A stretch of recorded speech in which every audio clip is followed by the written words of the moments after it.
ఇప్పుడే country delight యాప్ని download చేసుకోండి. Download the country delight app now.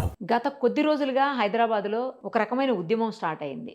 ఏంటంటే మార్వాడీస్ గో బ్యాక్. ఇక్కడ ఎవరు కూడా మార్వాడీస్ ఉండొద్దు, తిరిగి మీ ప్రాంతాలకు వెళ్ళిపోండి అని చెప్పేసి చాలామంది మాట్లాడుతున్నారు. స్థానిక వ్యాపారులకు మీ వల్ల ఇబ్బందులు ఏర్పడుతున్నాయి, వాళ్ళ వ్యాపారం వాళ్ళని చేసుకొనివ్వండి, మీరు ఇక్కడి నుంచి వెళ్ళిపోండి అని చెప్పేసి మనకి చాలా మార్కెట్స్లో, హైదరాబాద్లో ఉన్నటువంటి మోండా మార్కెట్ దగ్గర నుంచి చాలా మార్కెట్స్లో ఇవన్నీ చూస్తున్నాము. అసలు మార్వాడీస్ గురించి ఎందుకు ఇంతగా ఉద్యమం చేస్తున్నారు, వాళ్ళు ఎందుకు వెళ్ళిపోవాలి, ఏ కారణాలతో వాళ్ళని వెళ్ళిపోమంటున్నారు, ఇవి చాలామందికి అర్థం కావట్లేదు. అసలు మార్వాడి ఉద్యమం వెనక ఏముంది, ఎవరికీ తెలియని అంశాలు చాలా ఉన్నాయి ఇందులో. దీనికి సంబంధించి మనతో మాట్లాడేందుకు ప్రముఖ హైకోర్టు అడ్వకేట్ కరుణ్ సాగర్ గారు ఉన్నారు. ఒకసారి ఆయనతో మాట్లాడదాం.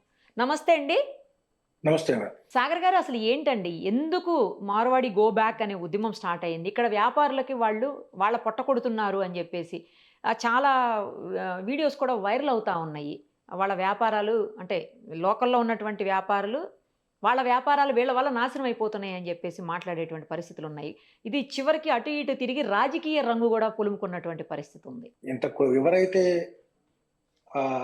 ఒక పిడికెడి మంది జనరల్ ఈ సోషల్ మీడియాలో గో బ్యాక్ మార్వాడి అనే ఈ నెరేటివ్ ని బిల్డప్ చేసే ప్రయత్నం చేస్తున్నారు. చిరు వ్యాపారుల వ్యాపారం దెబ్బతింటుంది అంటే ఎస్, ఈ గ్లోబలైజేషన్ తర్వాత, ఓపెన్ మార్కెట్స్ వచ్చిన తర్వాత చాలా చోట్ల చిరు వ్యాపారులు అటువంటి వ్యాపారాలు దెబ్బతింటుంది. ఓన్లీ కిరాణా వాళ్ళే కాదు, అంటే వైశ్యుల యొక్క వ్యాపారమే కాదు, ఏ కుల వృత్తి అయినా సరే డెఫినెట్లీ దెబ్బతిన్నది, ఎంతో కొంత దెబ్బతిన్నది. మీరు చేనేత వస్త్రాలలో చూడండి, దాంట్లో కూడా పవర్ లూమ్స్ వచ్చిన తర్వాత లేవు. సూరత్ నుంచి, షోలాపూర్ నుంచి వేరే ఎక్కడైతే పవర్ లూమ్స్ ఫేమస్ ఉన్నాయో అక్కడి నుంచి వస్తున్నాయి. దాని తర్వాత మీరు ఆరకట్టకులు, ఈ మాంసం అమ్మే వాళ్ళ గురించి చూడండి, దాంట్లో కూడా దెబ్బతిన్నది. దాంట్లో కూడా కార్పొరేట్ వ్యవస్థ వచ్చింది. లాండ్రీ, చాకలి వాళ్ళ పని చూడండి, లాండ్రీ, మీ కార్పొరేట్ వ్యవస్థ డ్రై క్లీన్ షాప్లకు వచ్చిన తర్వాత ఆ దెబ్బతిన్నది. మీరు ఏ వ్యాపారం, మీరు కటింగ్ షాప్, నాయి బ్రాహ్మణ్లో చూడండి, కటింగ్ షాప్ లో కూడా పెద్ద పెద్ద కార్పొరేట్ సంస్థలు వచ్చాయి. అందుకే చాలా మంది కార్పొరేట్ సంస్థలకు సంబంధించి పెద్ద పెద్ద షాపులకు వెళ్ళడం స్టార్ట్ చేశారు. మీరు చెప్పులు కుట్టే కుల వృత్తిలో కూడా చాలా చెప్పులు తయారు చేసే కుల వృత్తిలో కూడా చాలా మంది కార్పొరేట్ స్థాయిలో వచ్చాయి. అవునవును, అన్నిట్లోనూ ఇప్పుడు కార్పొరేట్ స్థాయి వ్యక్తులు, కార్పొరేట్ సంస్థలు కూడా ప్రవేశించాయి. అంటే ఈ కిరాణా షాప్ల గురించి మాట్లాడుతున్నారు. ఈ రోజు నాకు ఒక చిన్న విషయం చెప్తానండి. తిమింగలం పెద్ద చేప చిన్న చేపను మింగినట్టు హైపర్ మార్కెట్లు, వాల్మార్ట్ లాంటి పెద్ద పెద్ద సంస్థలు ఏవైతే వచ్చినాయో వాటి నుంచి తర్వాత ఈ డిమార్ట్లు, మోరు, రత్నదీపు, మీకు స్టార్, ఇట్లా ఎన్ని మార్కెట్లు రాలేదండి, సూపర్ మార్కెట్స్. ఎక్కడెక్కడ ఏ ప్రాంతాల్లో అయితే సూపర్ మార్కెట్లు వచ్చి వాళ్ళ వ్యాపారం ఎస్టాబ్లిష్ చేశారో అక్కడ 1 కిలోమీటర్ రేడియస్ లో ఉన్నటువంటి కిరాణా షాపుల వ్యాపారం పోయింది. ఎందుకంటే జనరల్ గా చాలా మందిని చూస్తుంటాం, కిరాణా షాపులలో కొన్న వాళ్ళ కన్నా అక్కడ తక్కువ రేట్లో దొరుకుతున్నాయి, మీకు చాలా ఓపెన్ గా ఉంటుంది, ఏది కొనుక్కోవాలో ఏది కొన్నా చాయిస్ మీ దగ్గర ఉంటుంది కాబట్టి మీరు వెళ్ళిపోయి అక్కడ కొంటున్నారు. నచ్చింది ఎంచుకోవచ్చు, వెరైటీస్ ఎక్కువ ఉంటాయి, మీకు కావాల్సింది అవసరం ఉండే తీసుకోవచ్చు అన్న ఒక అవైలబిలిటీ ఉంటుంది కాబట్టి వెళ్ళి తీసుకుంటున్నారు. చిరు వ్యాపారుల యొక్క వ్యాపారం దెబ్బతిన్నది అంటే ఎస్, దెబ్బతిన్నది, అది నిస్సంకోచంగా అది ఒప్పుకోవాల్సిన విషయం. కానీ దాని కేవలం మార్వాడిల వల్లనే జరిగిందనేది మాత్రం తప్పు. కేవలం అది మీ నెరేటివ్ కు సూట్ అవుతుందని చెప్పేసి మార్వాడీలను టార్గెట్ చేసే ప్రయత్నం చేస్తున్నారేమో కానీ నిజానంగా చూసుకుంటే ఈ సూపర్ మార్కెట్లు, హైపర్ మార్కెట్లు ఎప్పుడైతే వచ్చాయో అప్పుడైతే ఈ చిరు వ్యాపారుల కిరాణా షాపులు దెబ్బతిన్నాయి. అంతెందుకు మేడం, ఇంకొక విషయం చెప్తాను. స్విగ్గీలో ఎక్స్ప్రెస్ అని ఒకటి ఉంటుంది, మీరు కూర్చున్న చోటే ఫలానా కావాలి అని బుక్ చేస్తే వచ్చేస్తుంది. బ్లింకిట్ వచ్చింది. ఇవన్నీ ఏంటివండి? మీరు అంతకు ముందు సామాన్ అవసరం ఉందంటే వెళ్ళి పక్కనున్న కిరాణా షాప్ లో గానీ ఎక్కడో గానీ కొనుక్కొని వచ్చేవారు. ఇంట్లో కూర్చొని ఆన్లైన్ లో బుక్ చేసుకొని తెచ్చుకుంటారు. 5 minutes లో వస్తుంది.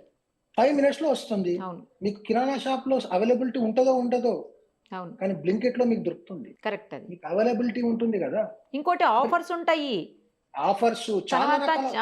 మనకి ట్రాన్స్పోర్ట్ కోసం ఏమి చార్జెస్ వేయరు, డెలివరీ చార్జెస్ ఉండవు, నథింగ్.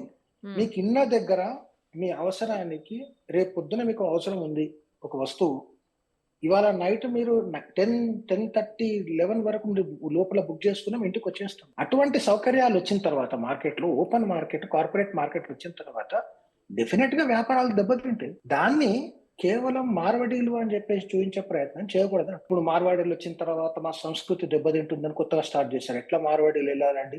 రాజ్యాంగంలో ఆర్టికల్ 19(1)(e), 19(1)(g) ప్రకారం భారతదేశ పౌరులు భారతదేశంలో ఏ ప్రాంతంలో నివసించవచ్చు, ఏ ప్రాంతంలో వ్యాపారం చేసుకోవచ్చు.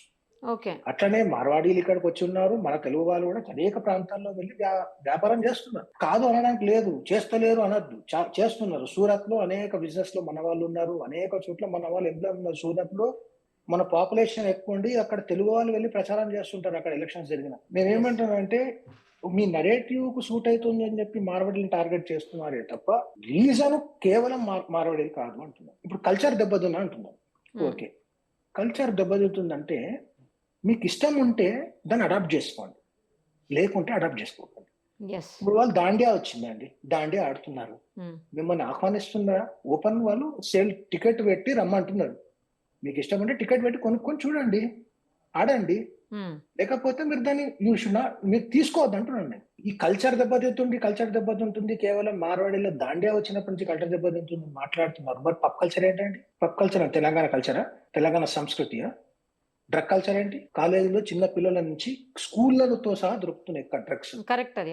దాని గురించి ఎవరు మాట్లాడాలి? కేవలం మార్వాడీలు వచ్చి నార్త్ ఇండియా నుంచి కల్చర్ తీసుకొచ్చారు, ఇక్కడ దాండియా ఆడుతున్నారు, మా బతుకమ్మ పోతుంది, మా కోలాటాలు పోతున్నాయి. కోలాటాలు పోతున్నాయి అంటే నువ్వు దాన్ని ప్రోత్సహిస్తలేవు కాబట్టి పోతున్నాయి. నువ్వు ప్రోత్సహించు, దాండియాకు పోకు, పిల్లలకు చెప్పండి, పోయి డీజే సంస్కృతి ఆపండి, డీజేల వల్ల ఆరోగ్యానికి హానికరము, ఆడ ముసలి వాళ్లకు వ్యాధిగ్రస్తులకు ఆరోగ్యకరం కాదు అని చెప్పి ప్రచారం చేయండి.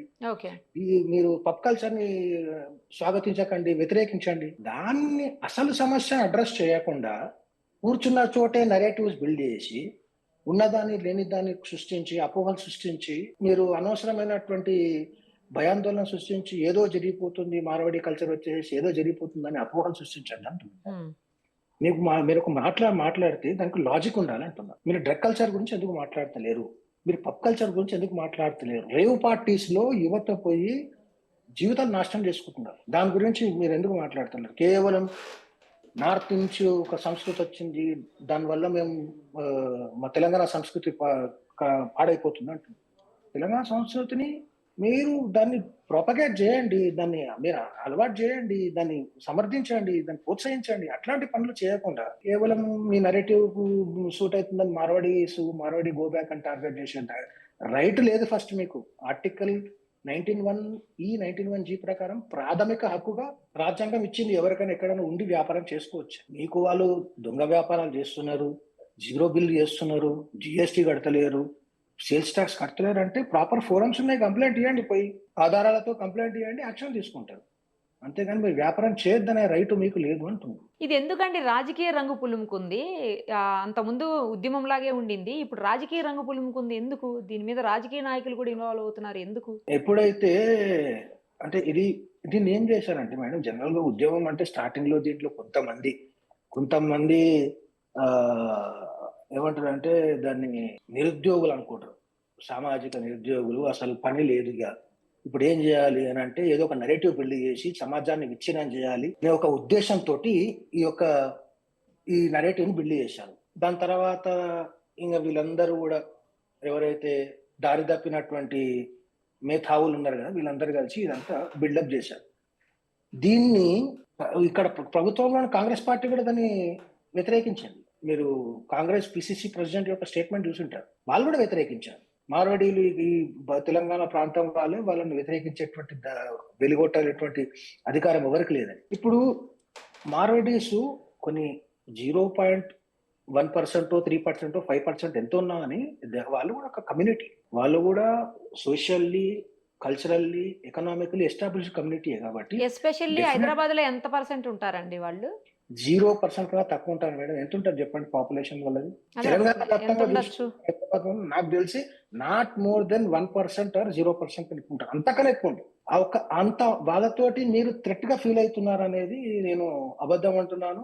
కేవలం వాళ్ళు అంత తక్కువ ఉన్నవాటికి వాళ్ళు culturally, economically, socially well established. వాళ్ళు ఒక ఓట్ పర్సంటేజ్ని ఇన్ఫ్లుయెన్స్ చేయగలరు కొన్ని ప్రాంతాల్లో ఉన్నారు కాబట్టి డెఫినెట్గా రాజకీయాలు అలా రాజకీయ నాయకులు, రాజకీయ పార్టీలను ఇన్వాల్వ్ అయి ఉండొచ్చు. కానీ ఎవరైతే ఈ గో బ్యాక్ మార్వాడి అనే నరేటివ్ ని బిలీవ్ చేస్తున్నారో వాళ్ళు ఇస్తున్నటువంటి లాజిక్ తప్పు అంటున్నాను. ఏ రోజైతే గ్లోబలైజేషన్ వచ్చిందో, ఓపెన్ మార్కెట్ వచ్చిందో, కార్పొరేట్స్ వచ్చినాయో అప్పటి నుంచే ఈ చిరు వ్యాపారుల యొక్క వ్యాపారాలు దెబ్బతిన్నాయి. కేవలం మార్వాడీలు కాదు. నిజంగా ఇంతకుముందు సోషల్ మీడియాలో కొంతమంది చెప్తున్నారు, ఎక్కడ మారుమూల ప్రాంతాల్లో కూడా మార్వాడీలు వెళ్ళి వ్యాపారం చేస్తున్నారండి. మరి మీరేం చేస్తున్నారు? మీరు కూడా చేయొచ్చు కదా. వాడికి దారే తెలియదు, మార్వాడికి దారి తెలియదు, ఊరు తెలియదు, పోయి అక్కడ వ్యాపారం చేస్తున్నారు. మరి మీరు ఏం చేస్తున్నారు అంటున్నారు. మీలాంటి వాళ్ళందరూ కలిసి పోయి అక్కడ ఒక యువతకు ఒక లోన్ ఇప్పించి, ముద్రా లోన్ ఇప్పించి, బ్యాంకుల నుంచి లోన్ ఇప్పించి అక్కడ మీరు వ్యాపారం పెట్టించి వాళ్ళకు కూడా వ్యాపారం చేయొచ్చు. ఆ పని చేయరు. ఇప్పుడు ఒక పెద్ద మనిషి మొన్నటిదాకా ఎస్సీ కార్పొరేషన్ చైర్మన్ ఉండే, ఫైనాన్స్ కార్పొరేషన్ చైర్మన్ ఉండే, ఆయన కూడా దీంట్లో ఒక భాగమే, గో బ్యాక్ మార్వాడి దాంట్లో. ఆయన ఎస్సీ కార్పొరేషన్ చైర్మన్ ఉన్నప్పుడు ఇట్లాంటి యువతకు ఆయన వాళ్ళందరికీ సహకరించి లోన్స్ ఇప్పించి బిజినెస్ పెట్టాల్సిందే. మారుమూల గ్రామాల్లో కూడా బిజినెస్ పెట్టాల్సిందే. తెలంగాణ యువతకే పెట్టాల్సిందే. ఆ బిజినెస్ తెలంగాణ యువతకే ఉపాధి కల్పించాల్సిందే. తద్వారా తెలంగాణ యువతకు కూడా ఈ ఆర్థిక వ్యవస్థలో భాగం చేయాల్సి ఉండే. మనకు అవకాశం వచ్చినప్పుడు మనం ఆ పని చేయాల్సి ఉంది అంటుంది. అంతేగాని మనము చెయ్యము, వాళ్ళు కూడా చేయొద్దు, నాకు నష్టం వస్తుంటే వాడు పని చేయ అట్లా ఎట్లుంటుందండి? ఒక మార్కెట్ ఉందనుకోండి, 10 షాపులు ఉంటాయండి. 10 బట్టల షాపులు ఉంటాయి, 10 జ్యువెలర్స్ షాపులు ఉంటాయి, అనేక రకాల షాపులు ఉంటాయి. ఎవరు షాప్ ఓపెన్ చేసి పెడితే ఎవరికి ఎక్కడ అవసరం ఉంటుందో, ఎక్కడ వాళ్ళకు నాణ్యమైనది, వాళ్ళు ఇచ్చే డబ్బు, వెచ్చించే డబ్బుకు సరైనటువంటి సర్వీస్ దొరుకుతుందో అక్కడికే వెళ్ళి ఉంటారు కదా. కంపల్సరీ ఒక వీళ్ళ దగ్గరికి పోవాలి, వాళ్ళ దగ్గరికి పోవాలని ఏమి ఉండదు కదా. అట్లా కాంపిటేటివ్ బిజినెస్ ఉన్నప్పుడు you can't boycott A particular community అంటున్నాను. లాజికల్ గా రాజ్యాంగ ప్రకారం వాళ్ళకి రైట్ లేదంటున్నాను. రైట్ అండి. కాంపిటేటివ్ వరల్డ్ కాబట్టి కాంపిటీటర్స్ ఉంటారు. నువ్వు ఆ కాంపిటేటివ్ వరల్డ్ లో నువ్వు కాంపిటీషన్ చేయాలంటే మీరు ఏం చేయాలి? ఆ కాంపిటీషన్ తగ్గట్టు మీరు కూడా డెవలప్ కావాలి. వాళ్ళకు ఆర్థిక వ్యవస్థ బలంగా ఉంది అని అంటే మీకు బ్యాంకు లోన్లు వస్తలేవా, ముద్రా లోన్స్ వస్తలేవా? అనేక రకాల లోన్స్ ఉన్నాయి కదా. కార్పొరేషన్స్ నుంచి బీసీ కార్పొరేషన్స్ వస్తాయి, ఎస్సీ కార్పొరేషన్స్ నుంచి లోన్స్ వస్తాయి. అవన్నీ వాడుకోవచ్చు కదా. కేవలం బాయ్కాట్ అనే బదులు మనం కూడా ఆ రేంజ్ లో మనం కూడా డెవలప్ అయితే బాగుంటుంది అంటున్నాం. రైట్ అండి. థ్యాంక్ యూ అండి. Thank you so much. Thank you. Suman టీవీలో మీ పర్సనల్ అండ్ బిజినెస్ ప్రమోషన్స్ కోసం కింది నెంబర్కి కాంటాక్ట్ చేయండి.